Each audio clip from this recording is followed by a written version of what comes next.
going after kids unfair. Now I feel Got it. Okay, so we are live. This is part 2 of the morning sharing, and this is Rebecca Berger. If you want to hear Kim's testimony, she's happy to give it to you one-on-one. Just make an appointment. Good morning. So I'm Rebecca Berger. Thomas is back there. I think most of you guys either know us or have seen us. Our story is a little different because we are not adopted parents. We're foster parents. So our walk has been very different. People have asked us many times, what was your motivation to do this? We were never trying to grow our family. We have 3 children. Without getting deep into my past, grew up in a situation that had domestic violence, that had substance abuse, that had all these factors. I was not in foster care myself, but I was partially raised by my grandmother. And so I really have a heart for these families and for these kids. And Thomas has always said, like, if we are who we say we are in Christ, and we have the ability to do this, then we should.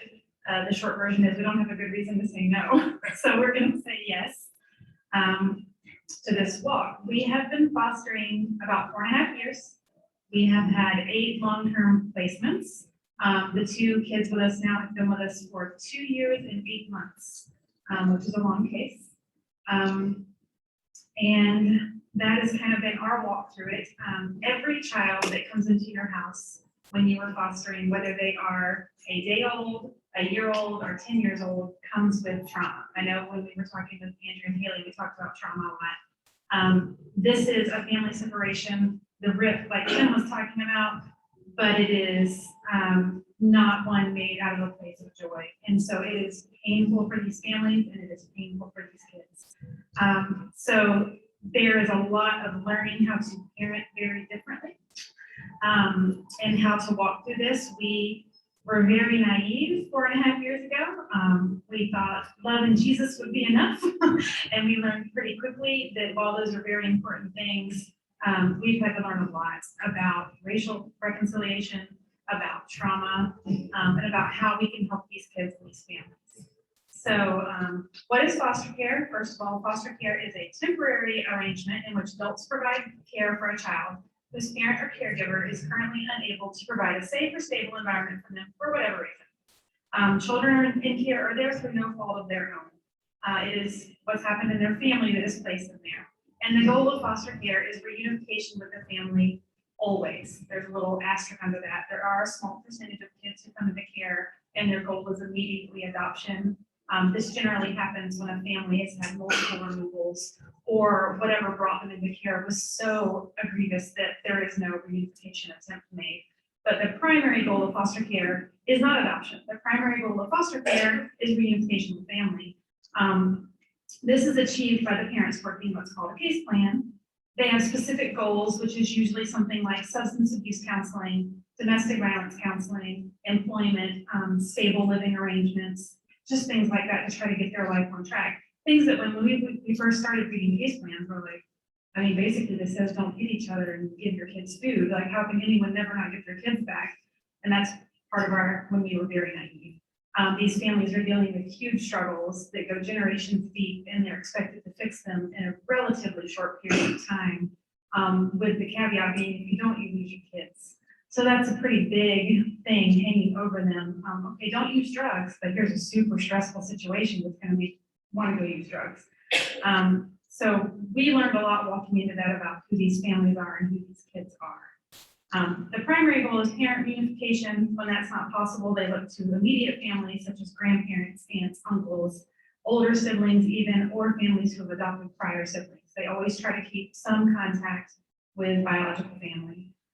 When that can't happen, then the next goal is foster care parent adoption because they have formed a bond with the child.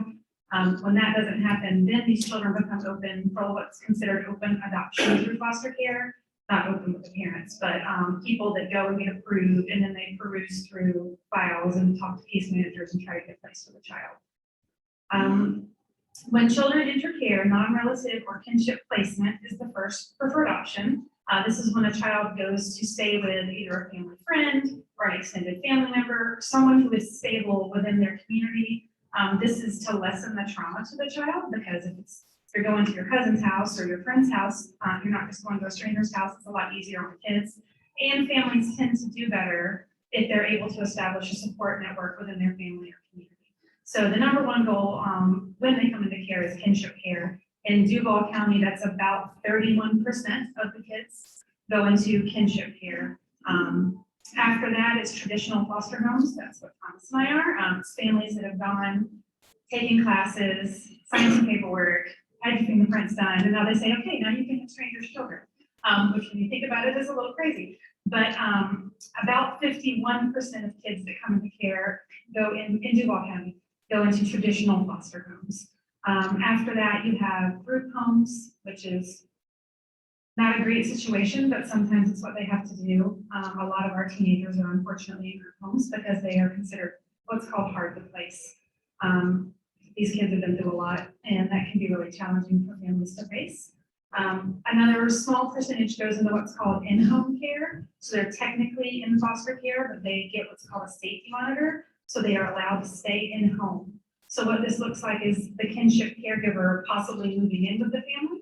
And so they're basically monitoring the plan and the safety in home. Or it can look like someone that comes by every day or every couple of days. It depends on why the kids came into care, how much safety monitoring they need. That is a pretty small percentage, but they like those because those parents and families are often successful. And then another small percentage goes into what's called institutionalized care. And these are kids that are having significant mental health issues, either because of care or prior to care, they were already having stuff going on, and they can unfortunately not stay in a traditional setting, so they go into institutionalized care. So that's where the kids go. Oh, and a small percentage also, like I said, the ones that come in straight to adoption do go into pre-adoptive homes. These are families that have decided not to foster, but they would like to adopt through the foster care system, so they're just kind of on the list to be called. So if a child comes in and they know they're going straight to adoption, they will try to place them with a pre-adoptive family. So that's where the kids go. When children are reunified, this is a little bit of a statistics thing on my stuff. I like numbers, and also this has happened to us. So reunification is the goal. But unfortunately, what these families are working and struggling with are big, big issues. So of children that are reunified, about 14% come back into care. 7% of those within 6 months. So this was what happened with Thomas and I and our guys. They were reunified after 11 months in our home, and they were back with their parents for 10 days. And then there was another event that led to them being removed again. So thankfully, our home was still open. They were able to come right back to us. So it didn't interrupt what their life had been like as much as it could have. But these returns to care are especially devastating to kids. Anytime a child moves, whether it's out of their personal home or to a different foster home or different care, it is a significant setback, and trauma-wise, they estimate about 6 months of setback and whatever growth has happened. And the average number of placements for kids in care is 5. We're talking children that have had 5 different sets of parents, 5 different schools to go to, 5 different homes to learn the rules, 5 different possible siblings that are now gone and we never see again.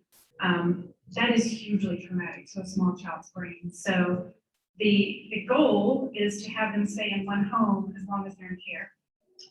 Sometimes what's going on with the child is just really difficult for the family and it doesn't work out for whatever reason.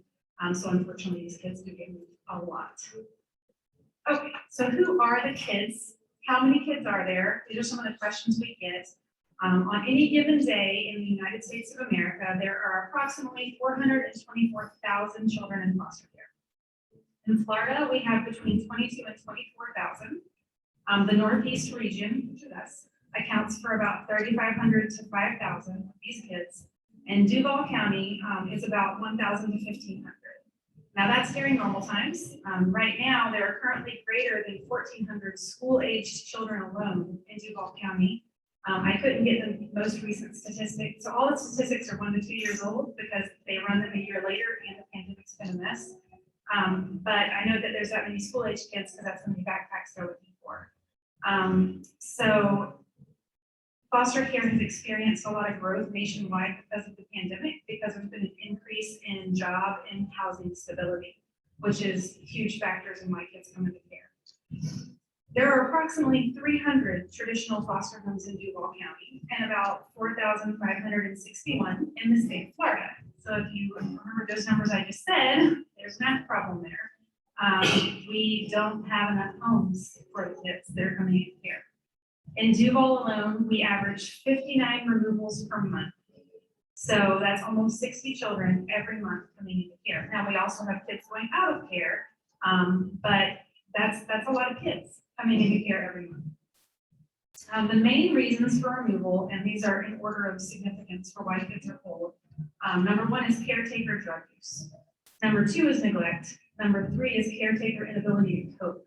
Those three actually make up almost 70% of removals. So I think a lot of times they think, when you think of kids in care, you think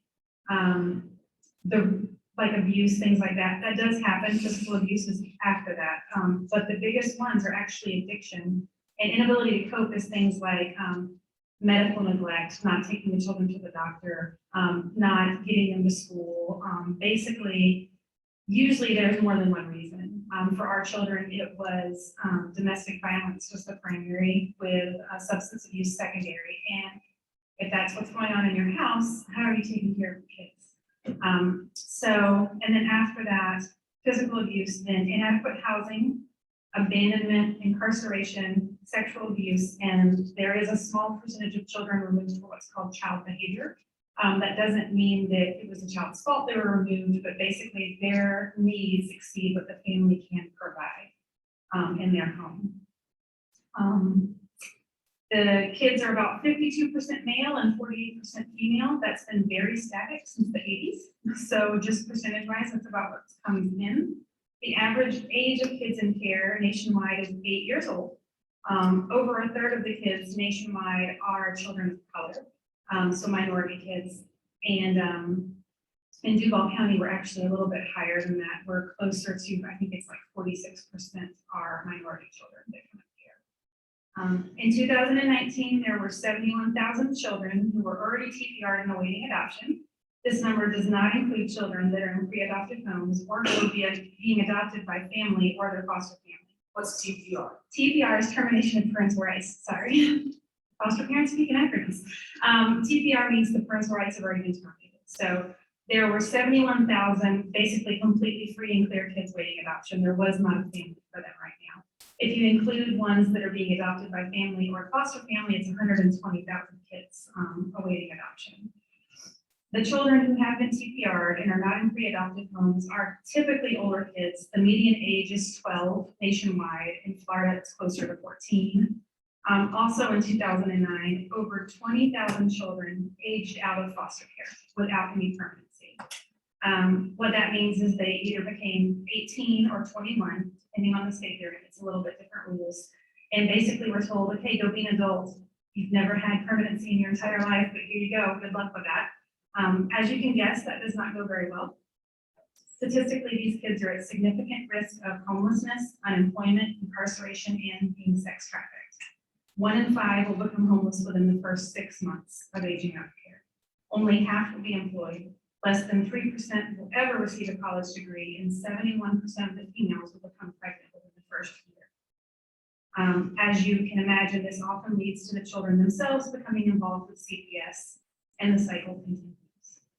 Children who are available for adoption have spent on average 34 months in care and 18 months since termination of parental rights awaiting adoption. That's a long time to wait for a family. So how do we help? Like I said, if you do some quick math, you can see that there's a shortage of foster homes and adopted homes. While we do need more homes, this is not a solution, this is a band-aid. The goal of foster care is family preservation, helping families heal and parent their own children. So in order to accomplish this, we need to come alongside families and help them. The main areas that need reform are affordable housing, affordable health care, access to women's services, mental health services, access to education in a safe environment, equal pay in the wage gap, gentrification, and racism. So an easy short list. No worries. The families that are most impacted by state and CPS involvement are low-income families. It is not that upper and middle-class families don't have the same struggles, but that they have access to support networks to help them. There is statistically about an equal amount of domestic violence, drug abuse, and child abuse in other families, but the police often do not become involved with these families. Simply put, it is easier to hide if you have stable housing and money. I think a lot of people look at the parents of these kids like they've done something wrong. And yes, they have. Your kids aren't in here. Something has gone terribly wrong, but they love their kids. Our case, especially right now, has been heart-wrenching because we've worked with these parents for so long. I don't know if you guys know, but our kiddos have been TPR'd, so their parents have lost rights. We are currently in an appeal process, but they're not expecting that to go anywhere. And for 2.5 years, we've worked with this mom to help her. And my heart as a mother myself aches for her. She loves her kids. She could not do what she was asked to do. And I agree with the judge's decision that she could not create a safe environment, and the kids deserve to have a safe environment. It does not change this horrific pain that both her and the kids are now carrying and dealing with. It just is. Obviously, not everyone can foster or adopt. I don't recommend it for everyone. It is not always an easy road. If you cannot, you could consider becoming a GAL. That's a guardian ad litem. Those are people who volunteers who help speak for the children and be their voice. You can support a foster or adopted family by babysitting, helping with needs they might have, or sometimes just talking to them. And everyone can pray. Pray that families will receive the support they need to parent their kids in a healthy way. Because regardless of why they come into care, kids love their parents, and being removed from them is a trauma. Family separation is very hard on both the kids and the parents. These parents love their kids, but they are stuck in a multiple generational cycle of poverty and family crisis. This is very difficult to overcome in a 1-year period, the average time for a case for them. Fixing everything that has gone wrong in your family for generations in 1 year, just so that you can parent your kids, is an overwhelming task. If we truly want to support kids, we have to support families and family reunification. That's all I got.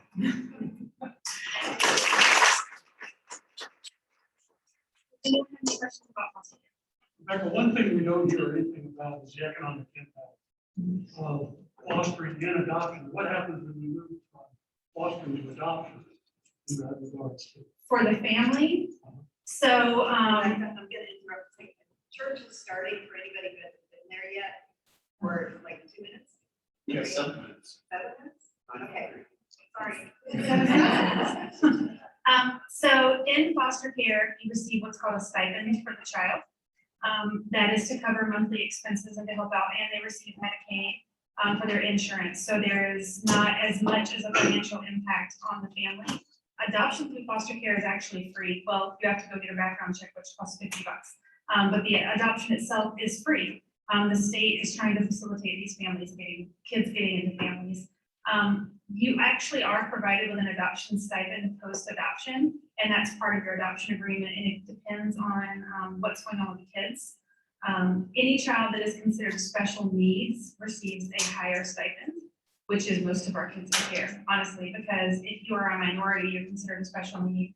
If you are a male child over the age of 6, you're considered special need because they're harder to place. If you are in a sibling group, you're considered special need. If you have any true diagnoses, you're considered special needs. So they actually do provide financial assistance for the families for the long term. The reality is these kids often come with a lot of medical and emotional baggage. Our babies alone have quite a few diagnoses. So we have talked to them. I don't know if you guys know, we've been approached to adopt our kids, and after a lot of consideration, Thomas and I put in an application. So, but I told them we have to have it set up so if they need extensive care, that the state pays for that, because some of this care for these kids can equal up to $30,000 a year, and we just can't financially do it. It's amazing that we're able to do that, because if they were reunified, their family at home couldn't ask for those same things. So we are grateful that it's provided, but it also is another, it's another benefit we have, another incentive we have that is not technically supporting family reunification, because a lot of times these families, these kids come back home and they've been through so mumuch trauma and they need therapy and they need all these things, and the family just can't support those goals, which is why a lot of kids come back into care. So did that answer the question?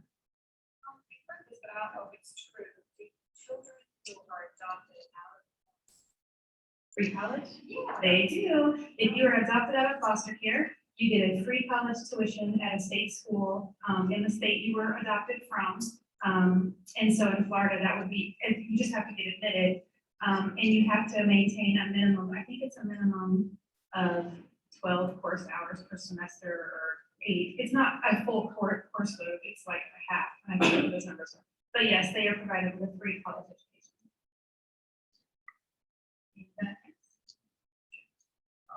One of our ongoing questions is, what are some specific concrete things that we at the Redeemer can do to help, for example, your family situation?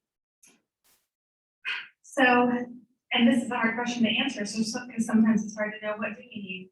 I know when we were first talking about this, and I was talking to Doris, several of us were talking to Doris, and she was like, I was thinking like meal, delivery, things like that. And I said, well, that's kind, I can feed my family, like that's not my issue. What we really need is like a community support of families that are different. Haley touched on this a little bit, that when you are raising a neurodivergent child, which both of our littles are, it's not always easy, and they're going to do things that, regardless of the fact that I know logically they can't help in the moment, it is almost impossible to not feel like embarrassed and like a failure as a parent when your child is, to quote Moana, cookies. Because these kids have been through a lot. So a big thing you see in kids that are in foster care and adopted from foster care and adopted kids in general is that they have discrepancies in their development. So experientially, they might be like a 15-year-old because they've seen way more than they should have. If you look at RK, for example, experientially, he's way high. Age-wise, he looks like he's about 8 or 9 because he's huge. In true age, he's 5. Developmentally, he's about 4-ish. Emotionally, when he crashes, 18 months to 2 years old. So you're looking at toddler-like behavior in a child that looks like he's 8 to 9 years old. And to people that don't understand, it looks like parenting. It looks like, get control of your child. And so that's a very circular way to say just support and understanding. That's the biggest thing I think we would just be support. I don't know if you know, but the guy who's taking over the cultural center in Rochester and turned it into a special needs center for children. You mentioned neurodeficient or other community resources for not just foster children, but special needs children around that community access. So there are a lot, and I am not the foremost on this because I'm new to it. But there are a lot of resources for kids that need extra help because care is crazy expensive. You're talking private schools, you're talking specialized programs. It's thousands and thousands of dollars per year. There are scholarships, the McKay and the Gardner, that people can apply for, that anyone can apply for, and hopefully get to help with your child's needs. We are going to the school system. Kay does qualify for those scholarships based on his diagnoses, but we have done what's called an IEP, an individual education plan, and he has been in a behavioral classroom where they have therapists and things there at school. He did that for half of pre-K and all of the summer and started at Loretto. He is now in a general ed classroom, and we're 3 weeks in, but we've done amazing. His teacher is awesome, and we've had a really good start. So we are hoping that we've seen so much maturity in the past just 4 or 5 months with him specifically. He had a lot of fear and, I don't know if fear is the right word, just insecurity with what was going on with his parents, because he was hearing the visitation every week, they're coming home soon. He loves his parents, but he didn't want to go home. He was old enough to remember what home was like. So for him, actually stopping parent visitation has been really, really positive for him. Ours struggling, she misses her mom. So she's doing better, but we've had a lot of tears and a lot of not understanding. I kind of got off on a tangent, but sorry. Now it's time. So, all right. Yeah, thank you guys. Thank you. Okay. So please, everyone come back next week for our finale.